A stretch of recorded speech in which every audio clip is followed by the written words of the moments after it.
مجید فرقان حمید نے کہا کچھ صحابہ کرام علیہم رضوان نا نبی کریم علیہ السلام کی بارگاہ میں آئے، یا رسول اللہ صلی اللہ علیہ وسلم زمانہ بیت گیا، سجدے کرتے، تسبیحات پڑھتے، ذکر کرتے، عبادت کرتے، روزہ رکھتے، حضور ہمارا اپنے رب کو دیکھنے کو دل کرتا ہے، اس کو ملنے کو دل کرتا ہے، کبھی اے حقیقت منتظر نظر آ نہ لباس سے مجاز میں، لاکھوں سجدے تڑپ رہے ہیں میری جبین نیاز میں، اور اقبال کہنے لگے تیرے عشق کی انتہا چاہتا ہوں، میری سادگی دیکھ کیا چاہتا ہوں، ذرا سا تو دل ہے مگر شوق اتنا وہی لن ترانی سنا چاہتا ہوں۔ جب کہا نا کہ رب کریم کو ملنے کو، دیکھنے کو، بیٹھنے کو دل کرتا ہے، تو اللہ کریم نے فرمایا وَإِذَا سَأَلَكَ عِبَادِي أَنِّي فَإِنِّي قریب، اے محبوب جب میرے بندے آپ سے میرے بارے میں پوچھے تو ان سے فرما دیجئے کہ میں قریب ہی ہوں، میں ان کے قریب ہی ہوں۔ دلیل کیا ہے؟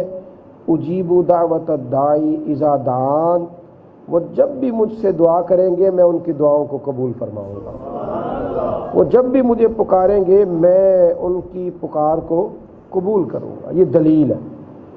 بندہ مومن جب بھی اللہ سے دعا، اور پھر حکم دیا، فرمایا فَلْيَسْتَجِيبُوا لِي، انہیں چاہیے کہ میرا حکم مانیں، وَلْيُؤْمِنُوا بِي، اور انہیں چاہیے کہ مجھ پر ایمان لائیں، لَعَلَّهُمْ يَرْشُدُونَ، تاکہ وہ ایک رستے پہ چل نکلیں، تاکہ وہ ہدایت پا جائیں۔ تو یہ یاد رکھیے گا،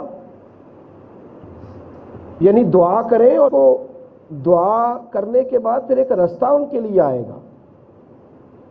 فَلْيَسْتَجِيبُوا لِي، پھر اس طرح کریں کہ وہ میرا حکم مانیں، یعنی ایک راہ پھر انہیں، جب دعا کا رشتہ اللہ سے بندہ بناتا ہے نا، پھر اللہ اس کے لیے رستے کھول دیتا ہے۔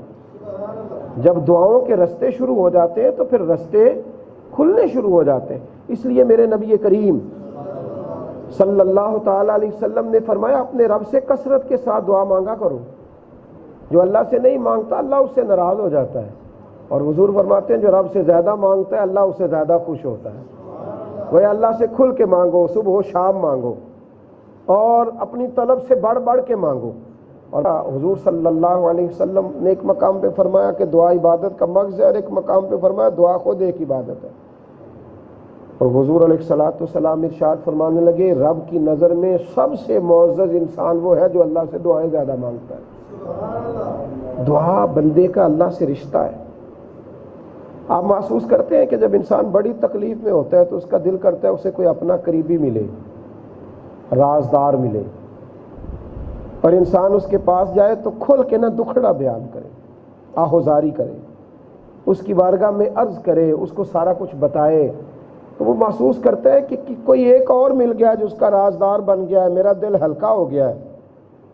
جب کسی بندے کے ساتھ انسان دکھ اپنا بیان کر لے تو دل ہلکا ہو جاتا ہے، تو اگر وہ اپنے رب کی بارگاہ میں عرض کرے، اگر وہ اللہ کے حضور عرض کرے، ترمذی شریف میں حدیث ہے، نبی کریم علیہ الصلوۃ والسلام فرماتے ہیں اگر لوگوں سے اپنی غربت بیان کرو گے تو اللہ تمہیں غنی نہیں کرے گا،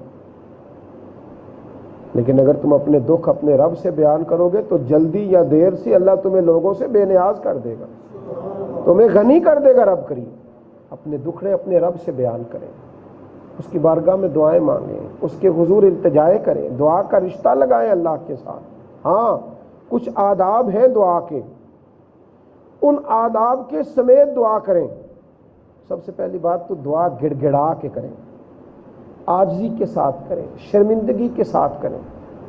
بھئی کسی آدمی سے کچھ پیسے ادھار بھی لینے ہو تو اس کو اپنے حق میں مائل بندہ کتنی درد سے کرتا ہے، کتنے شوق سے کرتا ہے، کتنی عاجزی بیان کرتا ہے۔ اور اگر رب کریم کو منانا ہو، پہلی تو بات یہ کہ عاجزی کے ساتھ دعا کریں، گڑ گڑائیں، اس کے حضور حاضر ہوں۔ اور پھر یہ کہ دعا صرف زبان سے نہیں ہونی چاہیے۔ ہمارے ہاں دعا ہوتی ہے تو لفظ کچھ ادا ہو رہے ہوتے ہیں تو دل کہیں اور گردش کر رہا ہوتا ہے۔ حضرت موسیٰ کلیم اللہ علیہ الصلوۃ والسلام نے اللہ کی بارگاہ میں عرض کی کہ مولا میری قوم کہتی ہے کہ تو ان کی دعائیں قبول نہیں فرماتا، تو رب کریم نے فرمایا موسیٰ ان کے لفظ میرے ساتھ ہوتے ہیں، دل میرے ساتھ نہیں ہوتے۔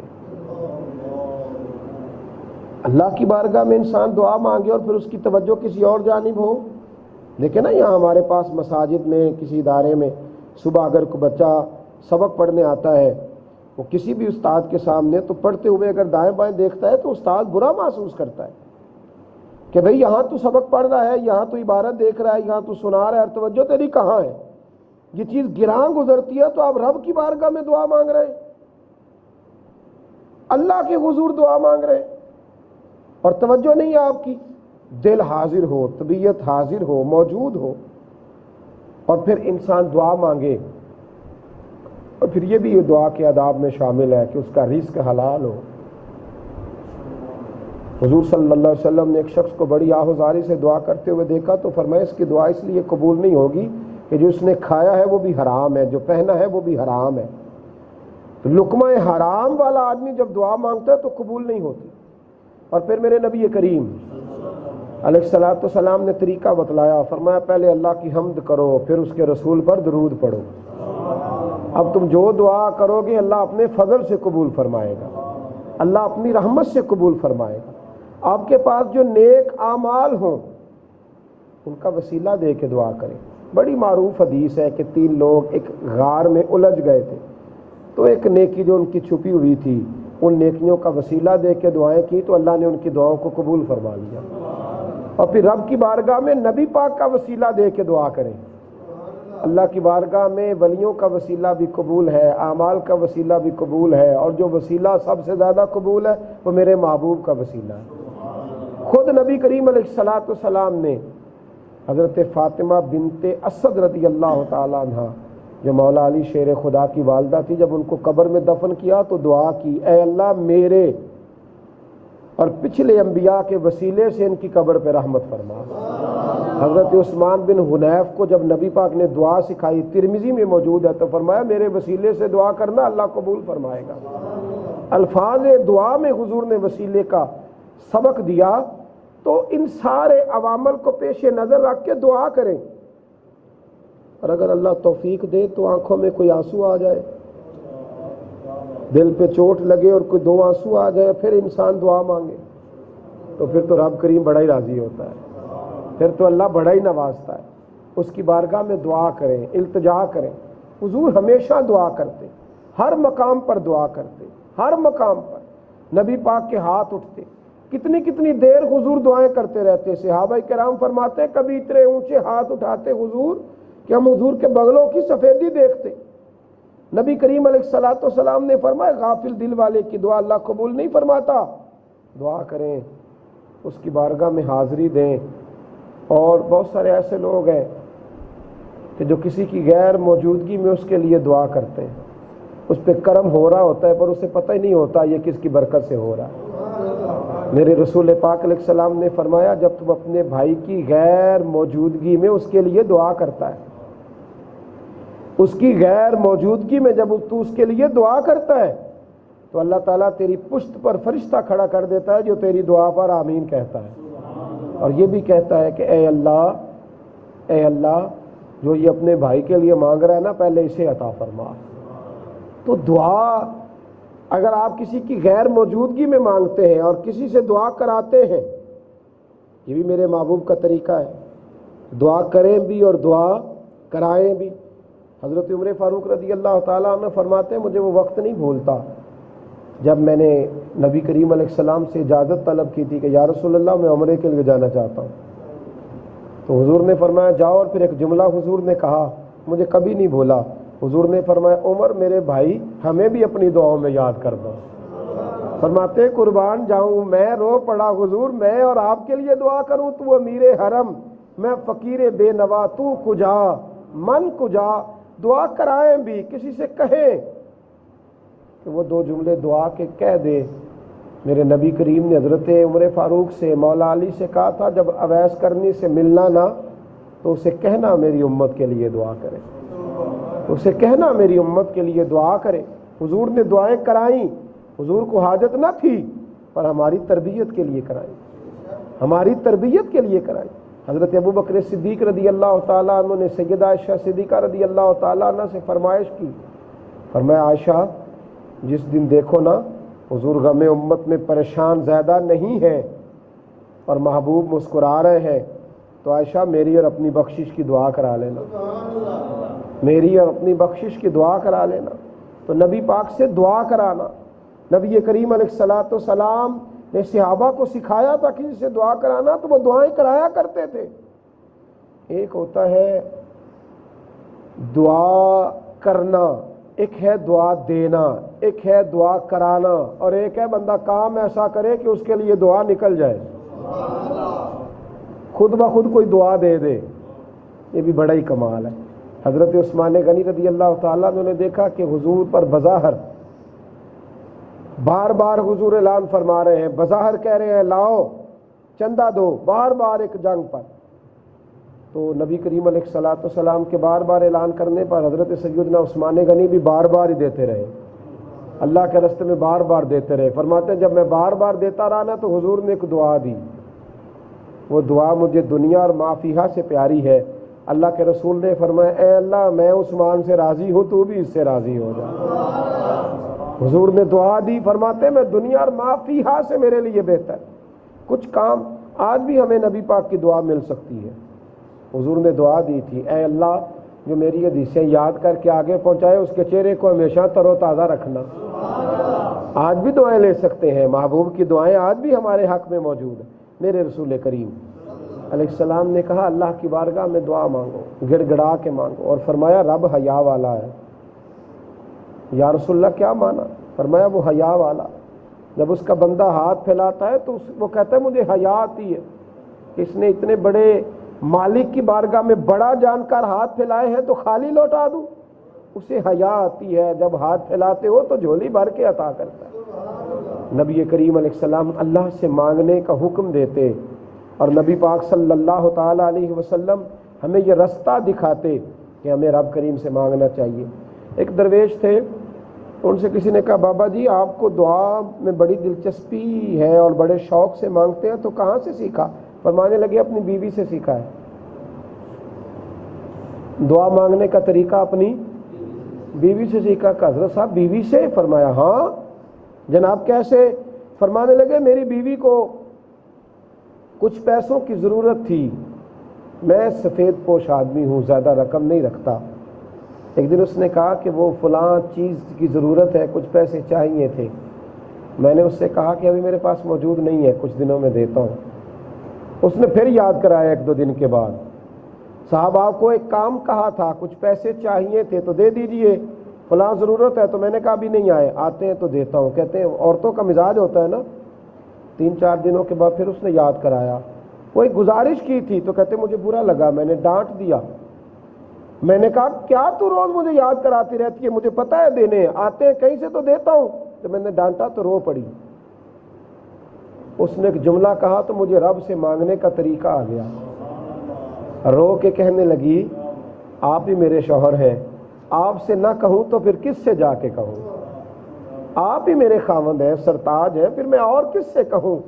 کہتے میں رو پڑا۔ کہنے لگی آپ کو کیا ہوا؟ تو میں نے کہا میں بھی جب کہوں گا نا تو ہی میرا رب ہے۔ اللہ میں دکھی ہو گیا ہوں، میں کمزور ہو گیا ہوں، اللہ دنیا کا ستایا ہوا ہوں، میں پیچھے رہ گیا ہوں، کہ اللہ تو ہی رب ہے، تجھ سے نہ کہوں تو پھر کس سے جا کے کہوں، کس کی بارگاہ میں عرض کروں جب میں کہوں گا کہ تو ہی میرا رب ہے۔ دعا کریں، دعا کرائیں، دعائیں لیں، اور وہ جو ہمارے اپنے دنیا سے رخصت ہو گئے ان کے ساتھ جو ہمارا رشتہ باقی ہے وہ دعاؤں کا رشتہ ہے۔ میرے نبی پاک علیہ السلام نے فرمایا قبر میں رہنے والا مردہ اس طرح ہوتا ہے جس طرح دریا میں ڈوبنے والا کوئی شخص، اور جس طرح دریا میں ڈوبنے والا کشتی اور سہارے کا انتظار کرتا ہے، قبر میں لیٹا ہوا دعاؤں کا انتظار کرتا ہے۔ وہ وہاں لیٹا انتظار کرتا ہے کہ میرا بھائی میرے لیے دعا کرے، وہ انتظار کرتا ہے کہ میرا بیٹا میرے لیے دعا کرے، وہ انتظار کرتا ہے کہ میری بیٹی میرے لیے دعا کرے۔ دعا وہ قیمتی تحفہ ہے جس کو قبروں میں جانے والے بھی انتظار کر رہے ہیں۔ کوئی دعا کرے، کوئی دوست دعا کر دے، کوئی دعا کر دے، قبروں میں لیٹے انتظار کر رہے ہیں۔ اگر کسی کے بچے لیٹے ہیں تو وہ ماں باپ کی دعاؤں کے منتظر ہیں، دوست لیٹے ہیں تو دوستوں کی دعاؤں کے منتظر ہیں۔ اور میرے نبی کریم علیہ السلام نے فرمایا جب تم دعا کرتے ہو تو جس طرح دریا میں ڈوبنے والے کے ہاتھ سہارا آئے تو اسے خوشی ہوتی ہے، قبر والے کے پاس دعا پہنچتی ہے تو اسے خوشی ہوتی ہے، تو ان کے لیے دعائیں کریں۔ میرے نبی پاک علیہ الصلوۃ والسلام نے فرمایا میری امت قبروں میں گناہگار جائے گی، نکلے گی تو نیکوکار نکلے گی۔ یا رسول اللہ صلی اللہ علیہ وسلم اب کیسے نیک ہو گئی؟ فرمایا پچھلوں نے دعائیں ہی اتنی کی تھی کہ اللہ نے سارے گناہ معاف فرما دیے۔ دعا کریں، امت کے لیے دعا کریں، رمضان کی آخری ساعتوں میں امت کے لیے دعا کریں، نبی پاک کی امت کے لیے دعا کریں، پیارے وطن پاکستان کے لیے دعا کریں، اس کی سرحدوں کے لیے دعا کریں، اس میں رہنے والے غریبوں کے لیے دعا کریں، مجبوروں کے لیے دعا کریں، جن کی مائیں اپنے بچوں کے آنسو دیکھ کر سو جاتی ہیں ان کے لیے دعا کریں، جنہیں چھوٹی بڑی عید پر کپڑے بھی میسر نہیں آتے ان مجبوروں کے لیے دعا کریں، جن کو کرائے کا مکان بھی میسر نہیں، جھونپڑی میں وقت گزارتے ہیں ان کے لیے بھی دعا کریں، اور جن کو ہاسپٹل اور ہسپتالوں میں پڑے سالوں بیت گئے ان کے لیے بھی دعا کریں۔ میرے محبوب کی ساری امت کے لیے دعا کریں کہ اللہ کریم ان پر رحمتیں فرمائے، اللہ ان پر فضل فرمائے، اللہ ان کے لیے خیر والا معاملہ فرمائے۔ آپ دعا کریں، آپ جس جس کے لیے دعا کرتے جائیں گے وہ ساری چیزیں اللہ آپ کو عطا کرتا جائے گا۔ میرے نبی نے اس امت کے لیے بڑی دعائیں کی، کئی راتیں لگا کے دعائیں کی، حضور نے غار حرا میں بھی دعائیں کی، غار سجدہ میں بھی دعائیں ہی کی، غار ثور میں بھی رسول پاک نے دعائیں فرمائی، اور جب طائف والے پتھر مار رہے تھے تو پھر بھی حضور دعائیں فرما رہے تھے، اور جب احد میں دانت مبارک شہید کیے جا رہے تھے تو حضور دعائیں کر رہے تھے۔ دعائیں حضرت قسم بن عباد فرماتے ہیں جب حضور کا وصال ظاہری ہوا تو لب ہل رہے تھے، اور میں نے کان قریب کیا تو حضور امت کے لیے دعا ہی فرما رہے تھے۔ یہ کیا کرم والا معاملہ ہے دعا، کہ محبوب نے دعا سے رشتہ بنا کے رکھا۔ دعا کریں اللہ ساری امت پہ رحمت فرمائے۔ آخر دعوانا الحمدللہ۔